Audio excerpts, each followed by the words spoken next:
94 বলে 155। বিজয় হাজারেতে রোহিত শর্মার তাণ্ডব, অনায়াসে জয় মুম্বাইয়ের। বন্ধুরা, আপনারা যদি দেখতে চান তাহলে ভিডিওটি শেষ অবধি দেখতে হবে, চ্যানেলটিকে সাবস্ক্রাইব করে একটা লাইক দিতে হবে এবং নোটিফিকেশন বেল আইকন দাবাতে হবে। কেন তিনি বর্তমানে বিশ্বের 1 নম্বর ওডিআই ব্যাটার তা ফের একবার প্রমাণ করলেন রোহিত শর্মা।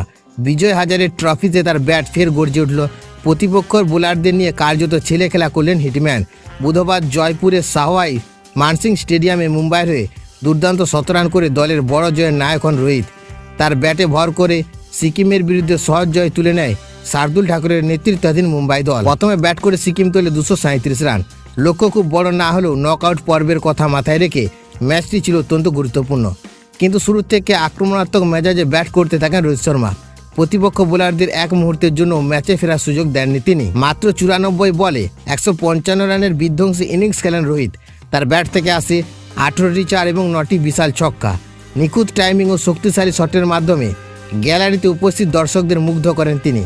ম্যাচের নিয়ন্ত্রণ পুরোপুরি মুম্বাইয়ের হাতে চলে যায়। রোহিতের সঙ্গে প্রথম উইকেটে ওঙ্কটেশ রঘুবংশী 141 রানের জুটি দলের ভিত গড়ে দেয়।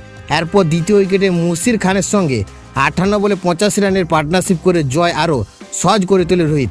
শেষ পর্যন্ত মুম্বাই মাত্র 30.8 ওভারে 8 উইকেট হাতে রেখে লক্ষ্য ছুঁয়ে ফেলে। এলিট গ্রুপ সিতে মুম্বাইয়ের পরবর্তী ম্যাচ উত্তরাখণ্ডের বিরুদ্ধে, যেখানে রোহিতের উপস্থিত দলের আত্মবিশ্বাস আরও বাড়বে।